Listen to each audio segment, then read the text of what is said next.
A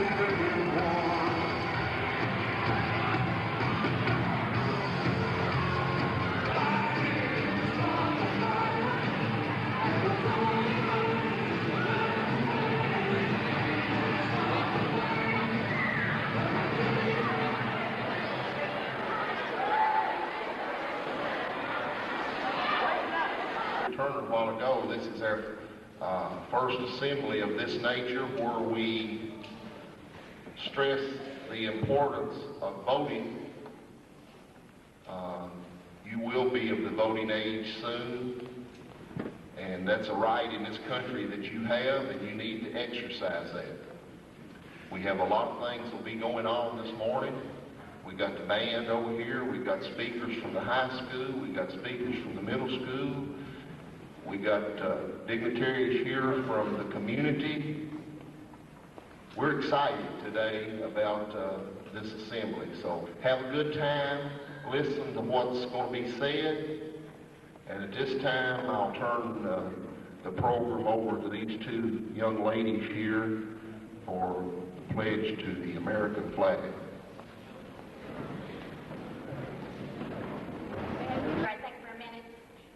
Welcome you all to our election assembly this morning. And to begin, I would like to ask Joy Futrell to come and lead us in the Pledge of Allegiance to the flag. Would you please stand? Thanks, Libby.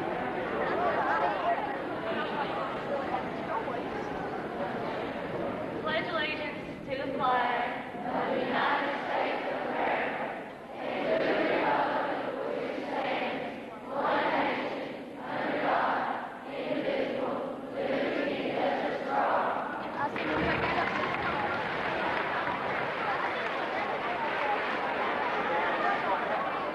Okay, before we begin with our first group of guests, I would like to see how well that you all can follow the directions given to you by your social studies teachers. You remember the sign that we're going to use beginning quiet? Okay? I want you to follow your cheerleaders. We're going to start with the Republicans over here. I want you to show your enthusiasm for your party. Cheerleaders?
Thank you for the invitation, and I'm going to turn this now over to my students who will introduce themselves. Campaign 92, a mock candidate debate presented by World Civ AA fourth period. And now we go to our debate moderator, Janice Carter. Good morning, JUVMS. We're here today to hold a presidential debate.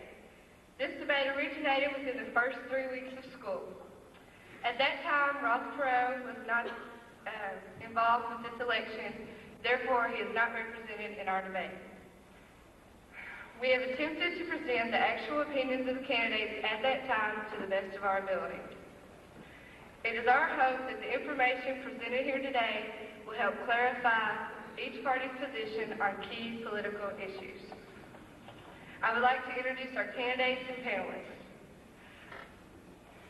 On the Democratic side, at the end, Andy Klein is representing Al Gore, Trey Harwood as Bill Clinton, Josh Woods as President George Bush, and Derek Mitter as Vice President Dan Quayle. Our panel consists of Jamie Holland, Wesley Fleming, Jeff Bullock, Anna Bauer, and Brad Pearson. We will now begin a series of questions from our panel.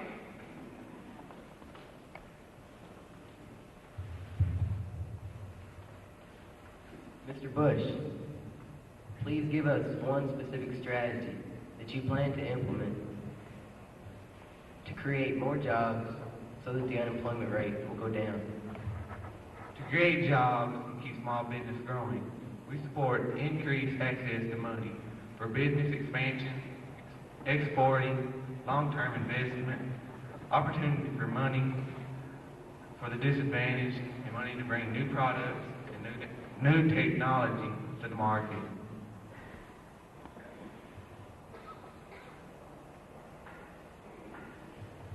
Mr. Clinton, what will you do as president so that what happened to Rodney King in Los Angeles will not happen to any other U.S. citizens?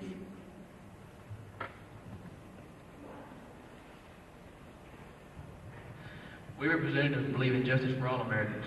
Therefore, we're trying to convince our systems to put cameras in our police cars to help our police our policemen. Mr. Clinton, you have admitted to smoking marijuana. Do you care to comment? Yes, I have smoked marijuana before, but since I did not inhale, it will not affect the way that I leave this country.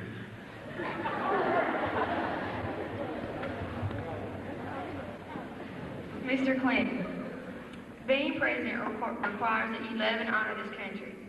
You said that you do, but can a man who is admitted to being unfaithful to his wife be trusted to be likewise to his country? Please explain to us why that we should trust you. Yes, we have had our problems, but we worked it out ourselves.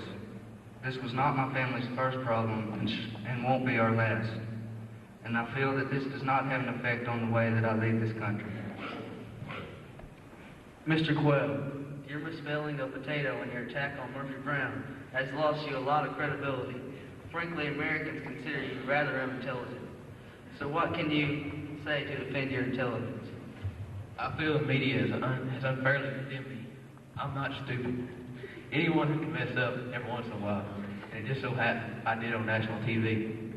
And in the incident with Murphy Brown, I'm sorry. That's just the way I feel. I know she is not a real person, but she and her show is very influential on Americans. I don't think that kind of influence, that's the influence I want my kids to be under, and the future Americans to be under. You see, we Republicans believe in traditional family values, and I don't think that is the traditional family values. Mr. Gore, you too have admitted to smoking marijuana in your college days. Do you care to comment? Yes, I did, but many Americans do things in their youth that they regret later on. And I promise, if me and my running mate are in office, we will not be on drugs. Additionally, Mr. Gore, you've indicated that your major priority as Vice President will be to help clean up the environment. Please give us one specific reason to convince us that you and your running mate are sincere. When my running mate, Mr. Clinton, was governor of Arkansas, Arkansas was one of the few states to comply with the Federal Clean Air Act. We promise if we're in office, we will make people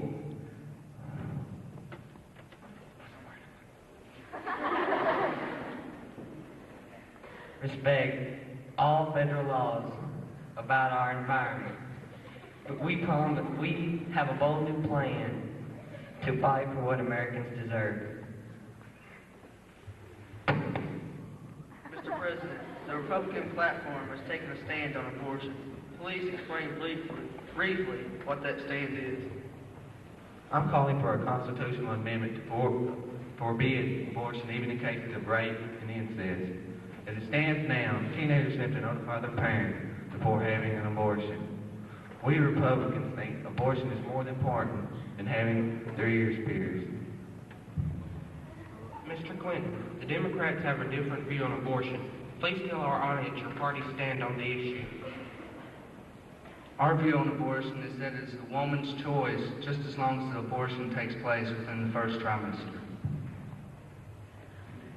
Mr. Bush, explain your reasoning for advocating prayer in public schools and why it would not be a violation of freedom of religion guaranteed in the First Amendment.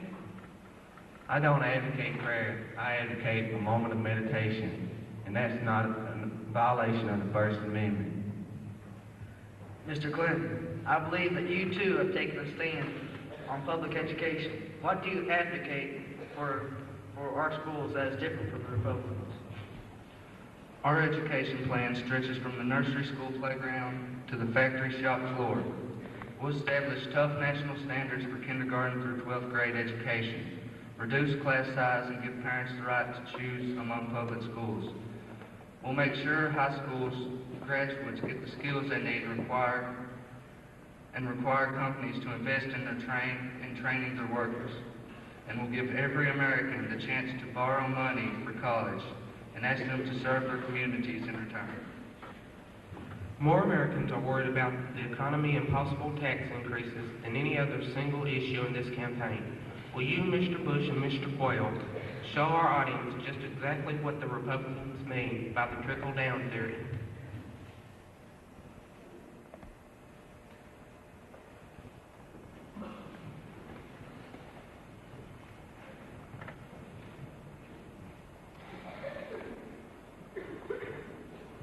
Okay, we Republicans believe in giving the money to the big businesses, which will then trickle down to the common man. He will then spend this money and the money will go back to the big businesses. That's the way we believe our economy should work.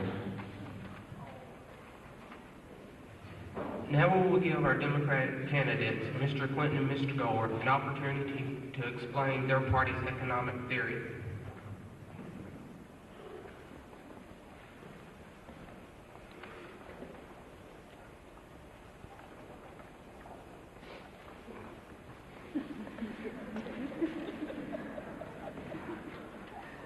We believe that the people should not have to wait for the money. We will give the people the money who will spend the money to stimulate the industries, who will put the money into the economy, which will help our nation greatly.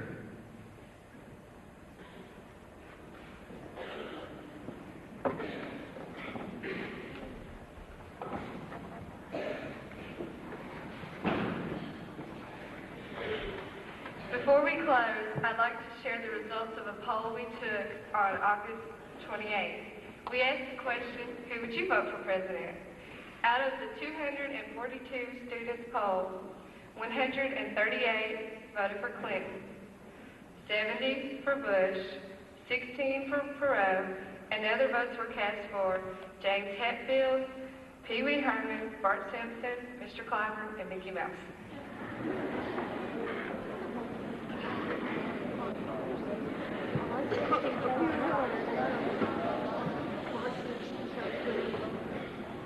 We had a mock election at the high school with real voting machines, courtesy of Elvis Russell, and 76% of the students at the high school voted. This comes to 405 students. In all, 45% voted for Bush Quayle, and 55% voted for Clinton Gore. To the best of our knowledge, the answers of our candidates on their views and standings we covered are the real candidates also. This debate has been researched thoroughly, and if there has been a mistake, it was not our intent.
Okay, now we're moving on to some campaign speeches that have been written by students in the middle school, both 7th and 8th graders.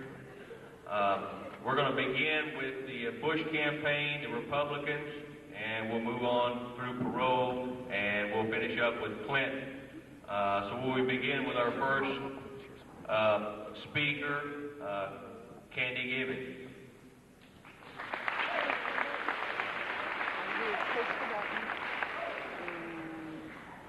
Dear fellow Republicans, there are some serious questions we should ask ourselves and our country, like whether or not people should throw away leaders in a trash can, or maybe we should win wars by going to Iraq and protesting against them.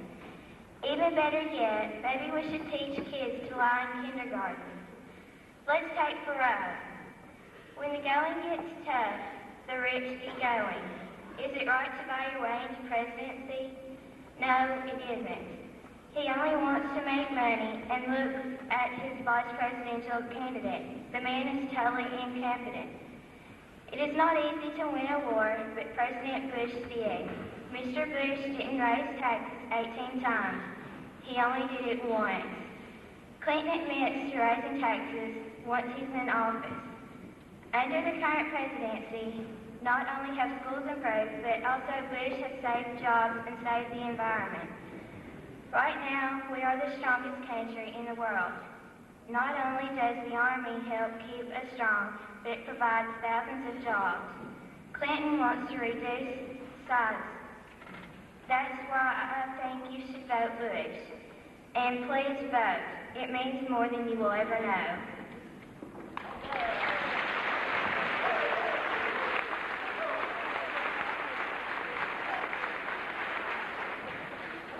Okay, our next speaker will be Amy Townsend and Carmen Calvert.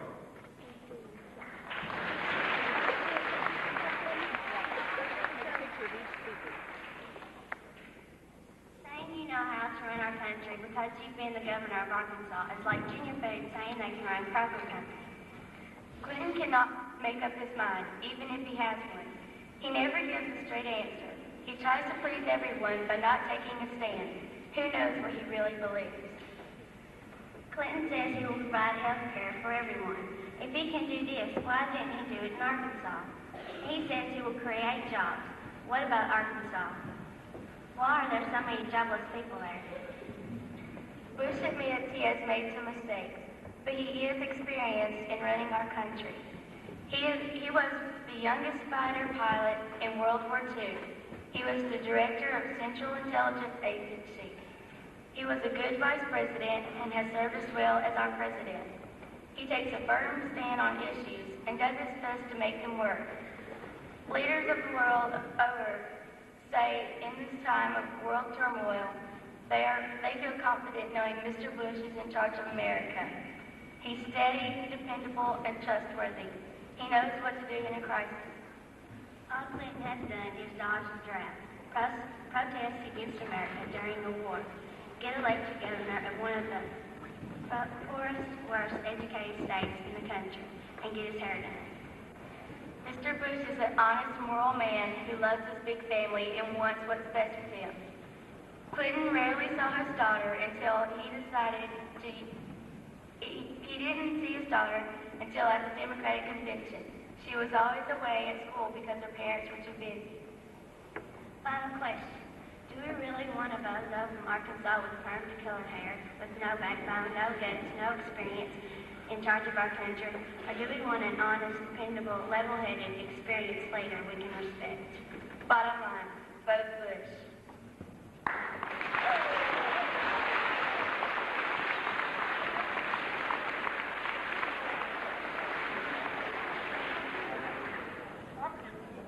Our next speaker, Chris Payne.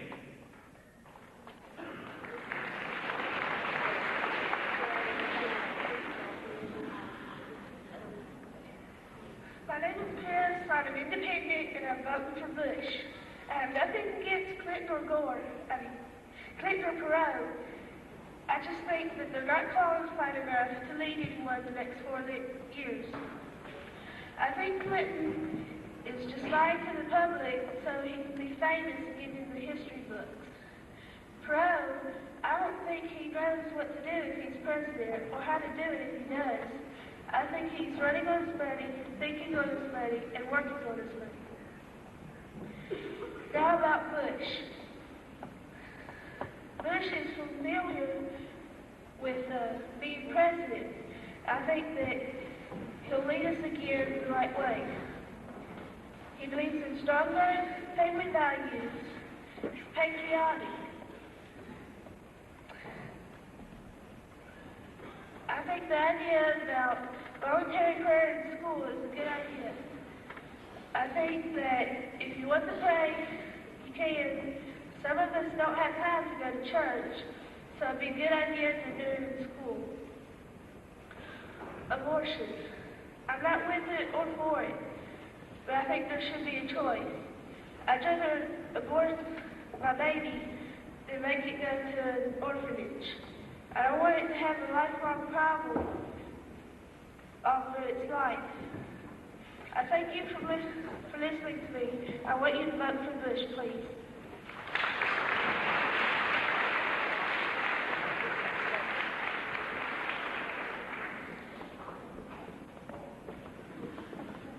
Again, our last speaker for the Republican campaign will be Rhiannon Wright.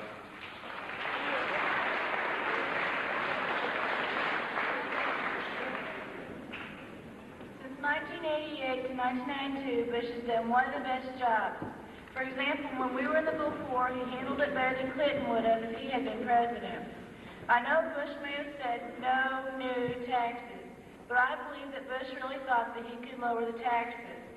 However, in the middle of his term, he found out that he couldn't. But hey, we're all humans and all humans make mistakes.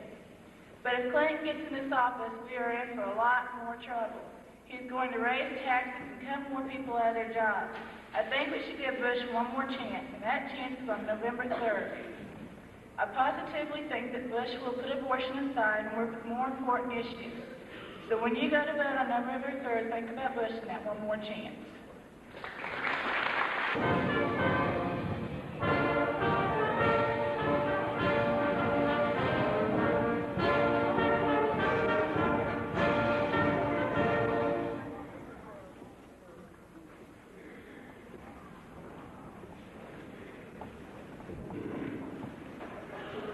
Okay, we'll now move on to the next candidate. These are supporters of Ross Perot. We'll begin this set of speeches.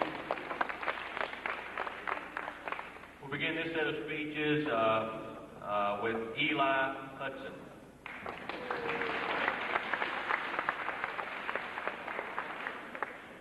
Debate strategy is, quote, just go up there and say what I believe in. Perot believes he can cut the federal budget deficit and spur economic growth.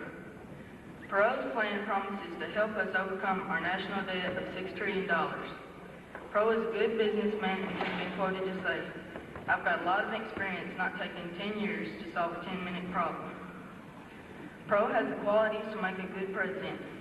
On the other hand, Clinton, governor of Arkansas, raised taxes, so how can we trust him not to raise taxes in the other 49 states if he becomes president? Clinton also said he was not drafted. Then he admitted he was drafted. Then he said he forgot being drafted. The other candidate, President Bush, promised not to raise taxes in 1989. Then in 1990, he raised taxes. Bush also said he would increase export growth. Then the trade deficit rose to $9 billion, the worst in 2 years. How can we have confidence in candidates that have problems keeping their word? All facts point to Perot being the most honest and believable candidate for president.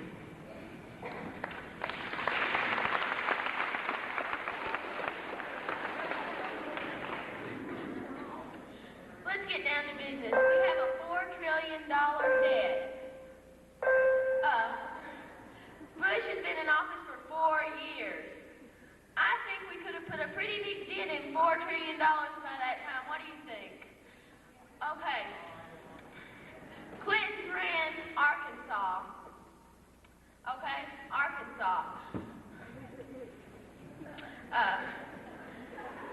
It's like what Perot said. You can't run a small-town grocery store and then say you can run Walmart, which is basically what Clinton's trying to do. And let what Perot's done speak for itself. He's raised a business from scratch. He had modest beginnings, and here he is, running for president, a billionaire. He has the money and the resources, and he can do it. Do I have any more time? I have more time, so I'll go ahead and speak some more. Okay.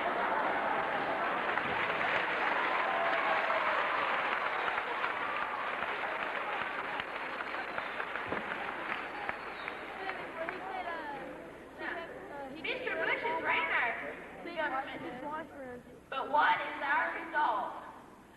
We have not lowered our $4 trillion debt, but it has increased quite a bit. 12 years, I'm sorry, I said he had 4 years to do it. He was vice president in the Reagan administration, which was also big with our debt. Okay?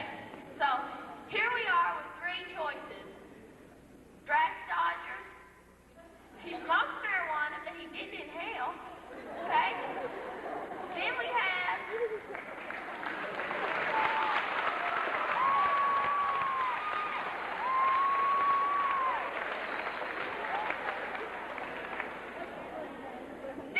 George Bush.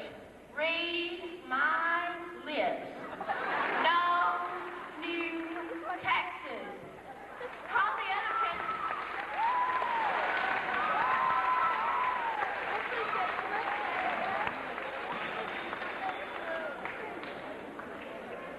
all the other candidates were going to raise taxes. How did he think he was going to get by without raising taxes? Clinton's figures don't figure up. And the only man that can truly run our country and run it the way it should be run is, in my opinion, and hopefully in yours, H. Ross Perot. I'm finished. Thank you.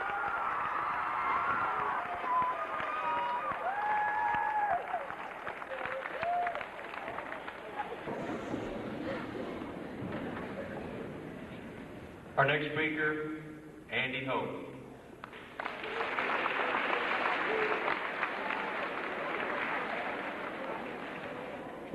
Best thing I see in Ross Perot is the fact that he was born poor, but had the gumption to work and save his money. As a newspaper boy, whatever job he found, he saved his money. Now he's a billionaire. That gumption and that determination is what we need in the president. Another thing about Perot is the fact that he was not chosen by a political party in a dark, smoke-filled room as others were. He was chosen by the people, just as the framers of the Constitution intended it to be. A government by the people, for the people. Perot is also the only candidate that has publicly stood and told of the real state of the economy. The others sort of think it's fallen apart, or not bad at all. They both carry it to extremes in both ways. The party is over, it's time for the cleanup. The government has taxed the linen out of the middle class's pockets long enough. It's time someone gets in there who will reduce government spending and reduce taxes on the middle class. Do we want it as King George III had it? A tax on everything? It's time that we stand up against it, as their forefathers done, as they fought for independence from Britain. Now it's their turn to make a stand.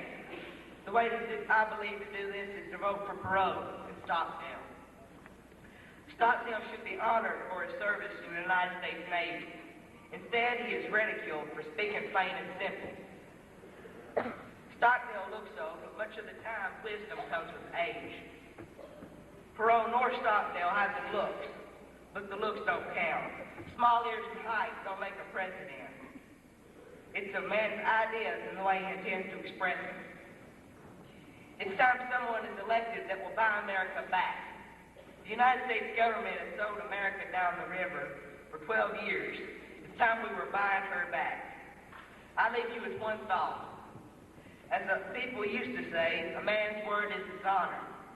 Anyone that will tell one story and then change it just as soon as the talk's heat up don't need to be in the presidential place.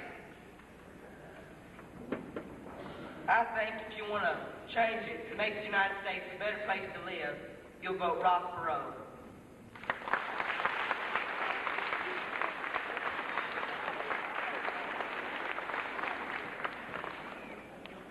Our final speaker for the Perot campaign will be Nikki Martin.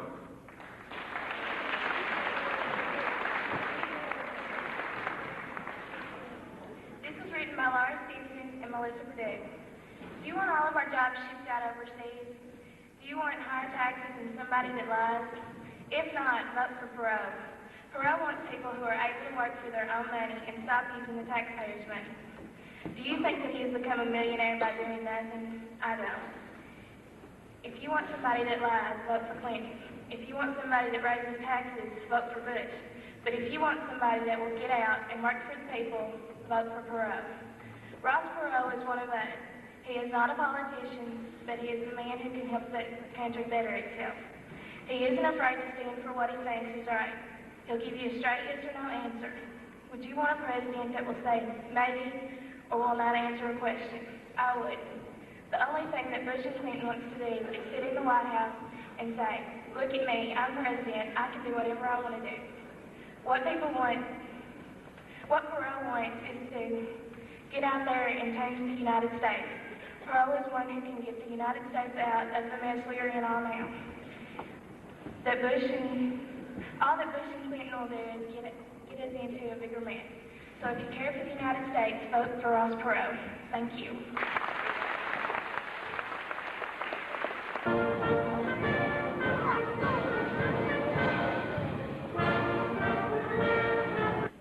We'll begin first with Ben Wells.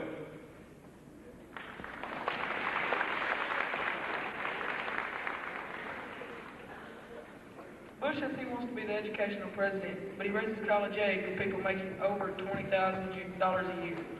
Bush says he wants to cut taxes, but he had the second highest tax increase in American history. But with Bill Clinton in office, our tax dollars will be safe. When Bill Clinton was governor of Arkansas, Arkansas had the second lowest tax rate in the United States. This proves he knows what he's doing. Personally, anybody who can't spell potato doesn't need to be in office. He says he's going to do all these things different. Why didn't he do them in the first 4 years instead of making the good folks of America suffer? With Clinton, you can be sure when Bill Clinton promises you something, you know his word is good. Clinton favors free trade with Mexico, and he told the United States auto workers that to their faces. Clinton's plan is to rebuild America and create high-wage jobs, high-skilled jobs. He will stop the tax breaks for corporations that ship American jobs overseas and pay outrageous executive salaries. The wealthiest 2% will have to pay their fair share of taxes. You can read my lips. No more Bush.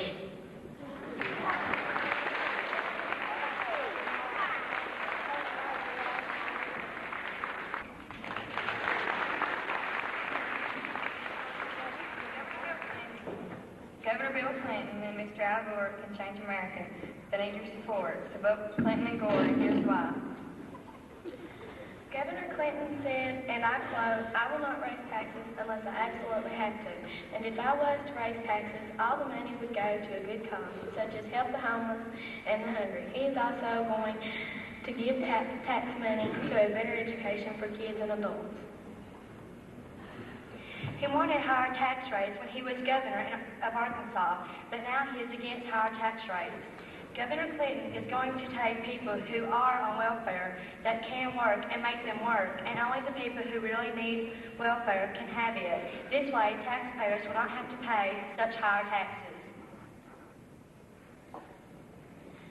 All anyone can do is put Mr. Clinton down. The way the people want a man in office who cannot even spell potato, Gore spells it right. Do we want a man trying to buy his way? That is what Perot is doing. What is he going to do? Buy his way in war? I myself feel we need a Democrat in office, no more Republicans. Clinton don't want you to read his lips. He wants you to read his plan. We can't have 4 more years of higher taxes. I took a survey last night of 50 people. 21 are going to vote for Clinton. 11 are voting for Bush. 9 are voting for Perot, and 2 are undecided.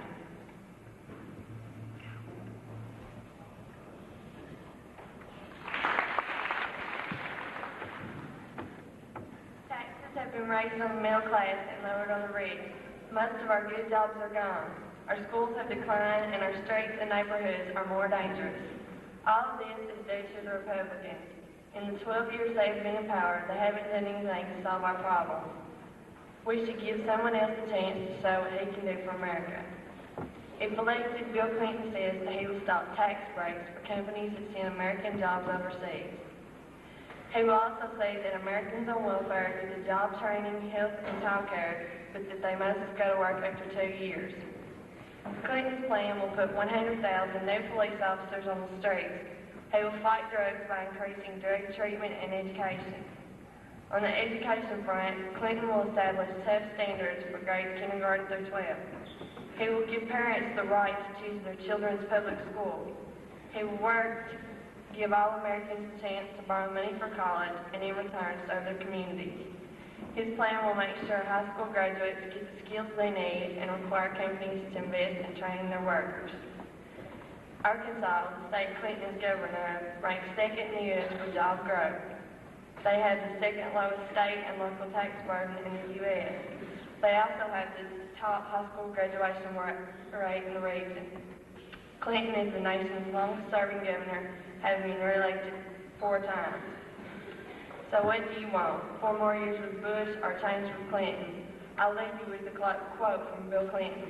George Bush, if you won't use your power to help America, step aside. I will.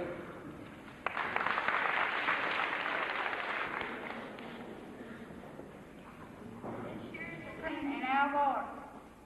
I'm for Clinton because he has led Arkansas. I feel that he is a good leader. I believe he could lead us. He would create new jobs. He would stop the crime rate. He would make this country a better place to live. Bush said he wouldn't raise taxes. He rose taxes many times.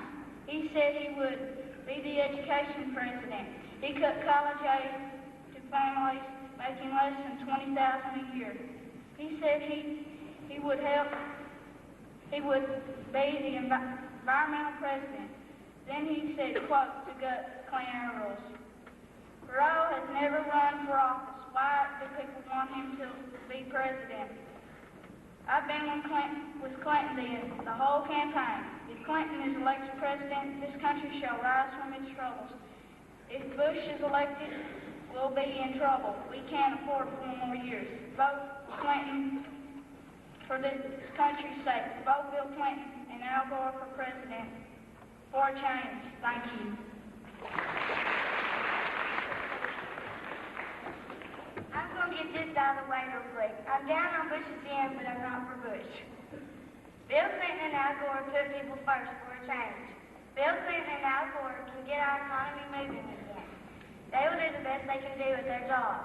Their plan for this is to create high-wage, high-skilled jobs. They will stop tax breaks and will also make the wealthiest 2% pay their share taxes and give the middle class relief. They also think health care should be a right and not a privilege. They also want to guarantee affordable, quality health care for everyone.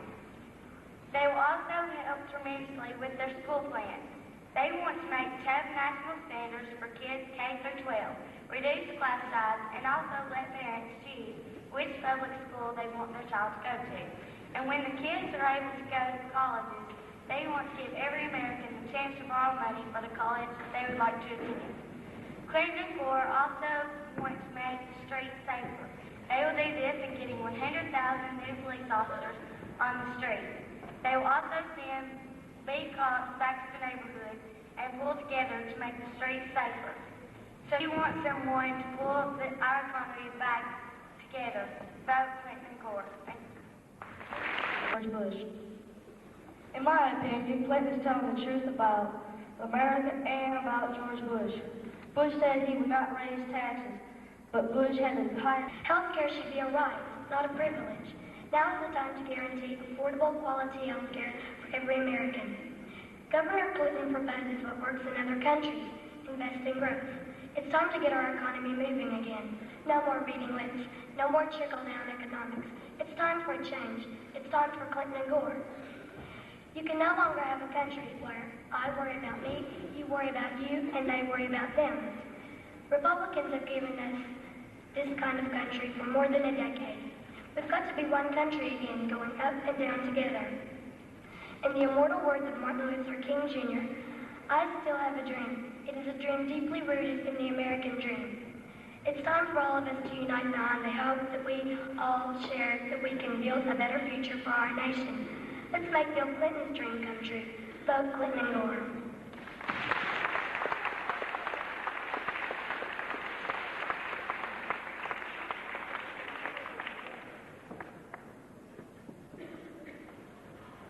Okay, that concludes our campaign speeches. I would like all of those speakers to please stand.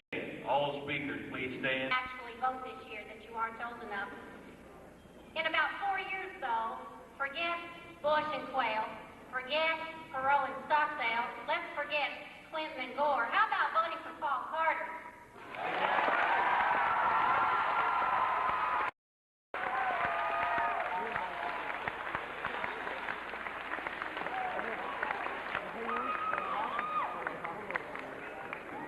Okay, now that we've heard from all of our students, how about hearing a campaign song from the Bush Bunch?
We have with us the chairman of the Democratic headquarters in Allen County, Mr. Steve Foster. I'd like to turn the program over to him at this time.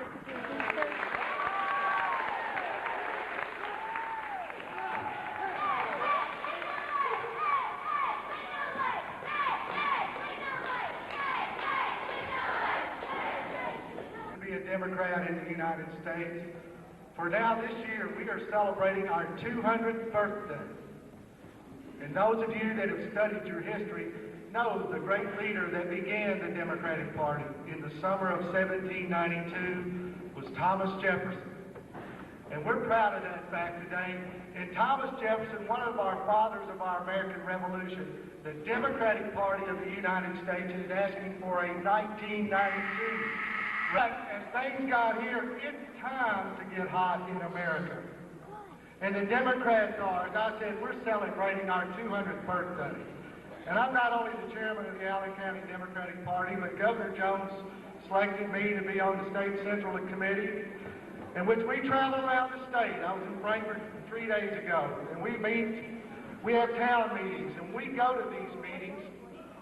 We ask the people in these towns to sit down and think about 5 important issues that are affecting you and your family. And yesterday I spoke to a 3rd grade class, and I asked them to just write down 3 important issues, especially thinking you in terms if you're a mother or you're a father with kids in school. And these 3rd graders, out of around 30-something, 20 of them came back saying jobs in the economy. We need jobs in the economy to help provide a better home for our children. Number 2 was health care. I want to be able to afford health care. And number 3 was education. And you know, it's funny, we were talking to little 8-year-old third graders, but that's the same thing that people in Kentucky are saying all over the state. We want to know that our jobs are secure. We want to know that our jobs stay in Kentucky. And we want to know that when our kids get sick, we can take them to the doctor without losing everything we have. Those are the issues that are important to the people of the United States. Those are the issues that are important to you and to your families. And there's a couple of things that I want you to remember out of this when we talk. The basic right in America, and our basis of America, is it's a democracy. And the basic function of a democracy is our right to disagree. Republicans, Perot, Democrats.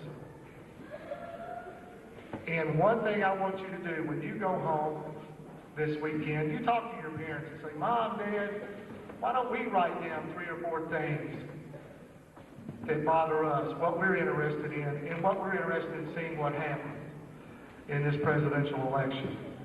And see what they think about. And if they disagree with what you think, there's another important issue: respect them for what they disagree. All you friends, some of you Perot, some of you are for Clinton, some of you are for Bush. You disagree, but respect each other's right to disagree. We have that right in America, and only in America do we have that.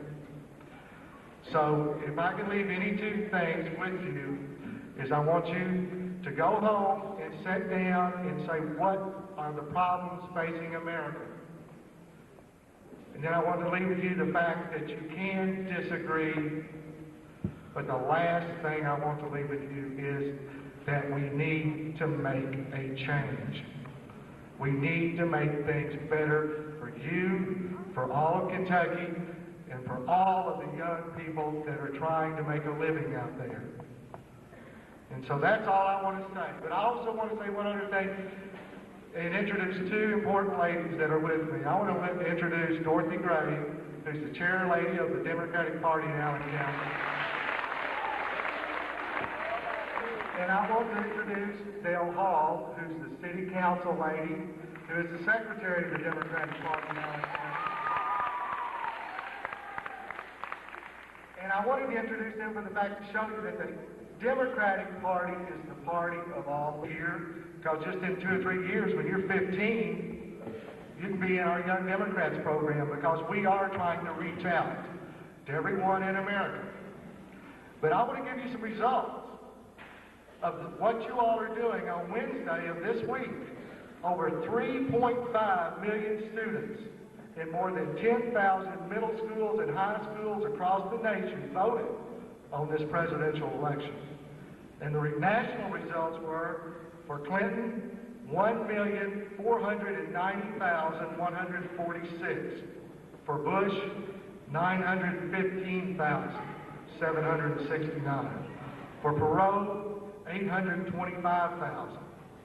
In Kentucky, for Clinton, it was 40,205. For Bush, 26,674. And for Perot, 22,340. So that tells you something, kids. It tells you that America, you, me, and everyone are ready for a change. Support your Democratic Party. To you, the chairman of the Republican headquarters in Allen County, Mr. Larry Joe Walden, who will also introduce a special guest that he has brought with him. Thank you. You know, we hear the Democrats talk about change, but and the fire and all, it reminds me of the party that wanted to burn down the barn because they wanted to kill the rats. And if the United States is in such sorry shape, why don't we keep hearing the song, Come to America? I am Joe Walden, the chairman of the Allen County Republican Party. I am also chairman of the Bush-Quayle campaign in Allen County.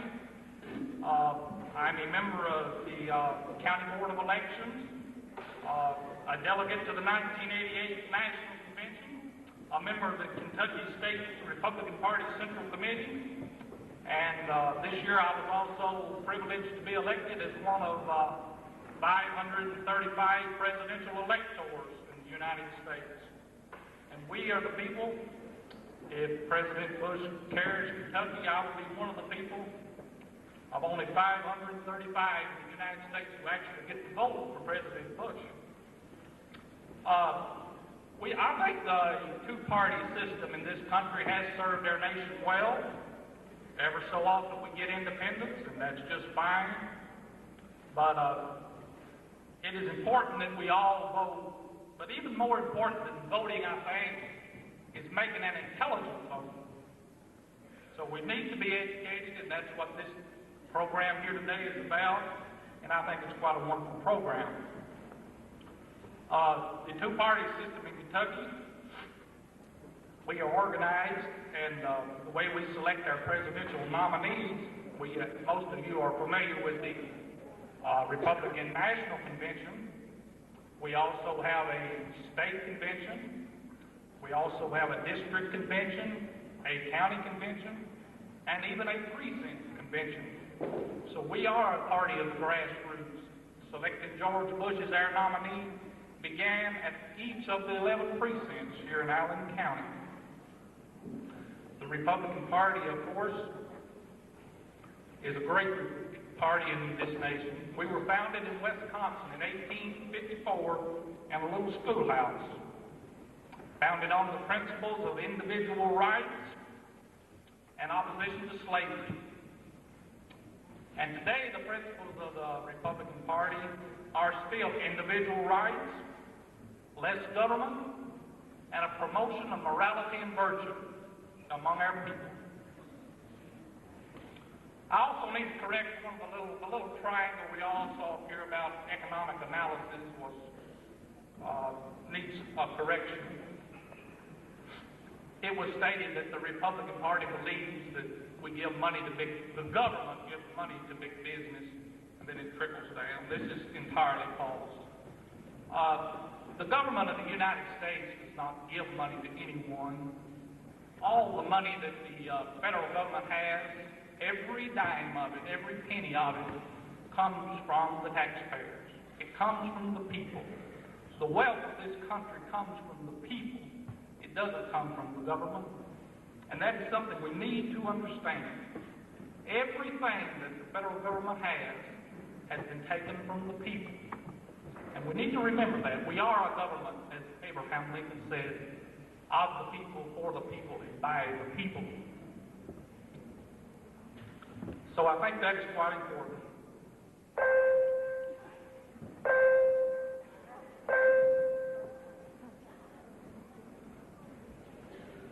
So on the issues that Mr. Foster spoke of, jobs and economy, health care, and education, that he say are so vital in this country, we believe it's important that the people control those issues and not the federal government.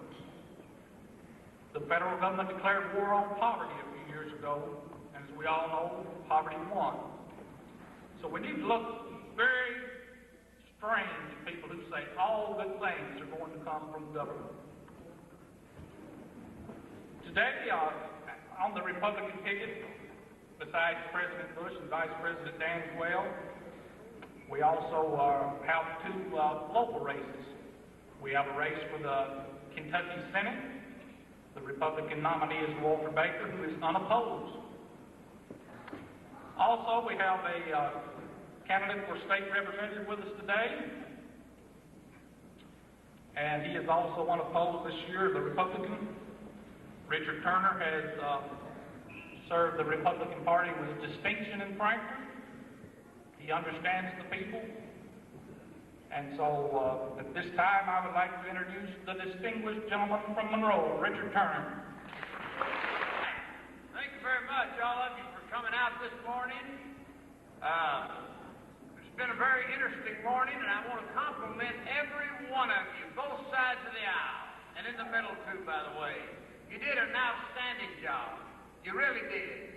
And this is what this is all about. Isn't it wonderful that you can interact together here all day long, disagree on a thing, and then come back together for your education. Isn't it great? This is one of the few countries in the world that this can actually happen in. So we're very proud of that. I'm also very proud that I have been your elected representative now for about 15 years. This time I was unopposed. I try to represent, after I'm elected, everyone. And I do. There's no one that I ever ask what party he or she belongs to. After we get through the election, that has to stop, and we have to pull together because we're really a big family. And what hurts one side of us hurts the other side. So we need to keep that in mind. I'm going to try to be very positive this morning. Number one, this election is very important.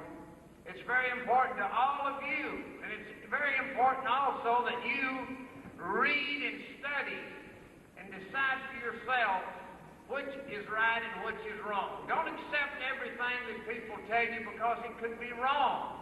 That includes anyone that tells you something. Always check it out and see if it's correct or not.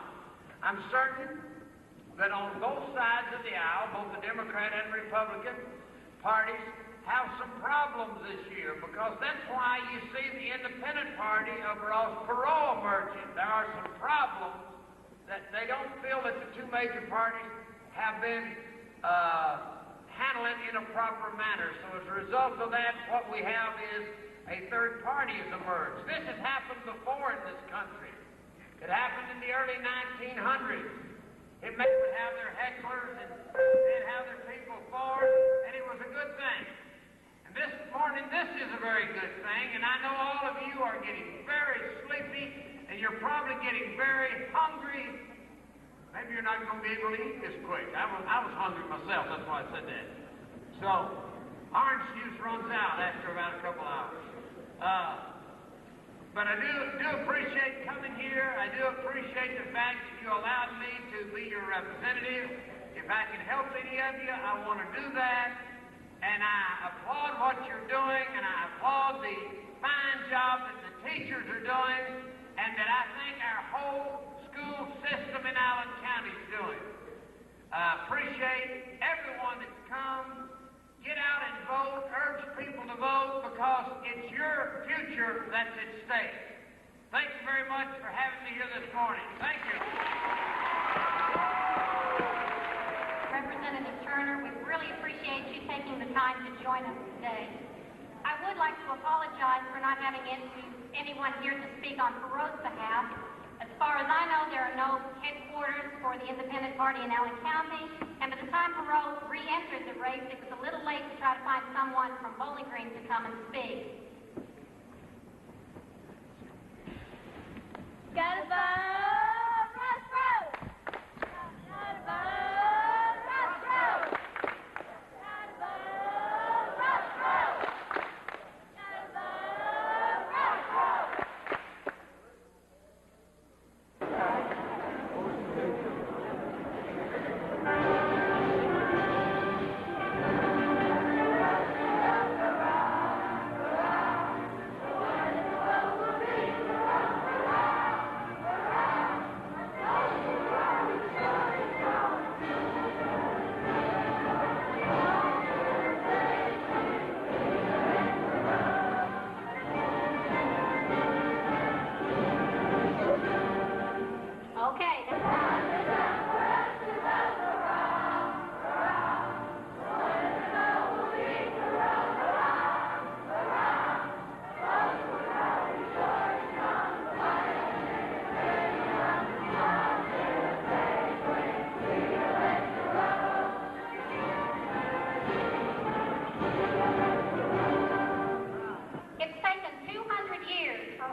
In 1868, the 14th Amendment granted citizenship to blacks, giving way to the 15th Amendment in 1870, which extended voting rights to all men, regardless of race, color, or previous servitude.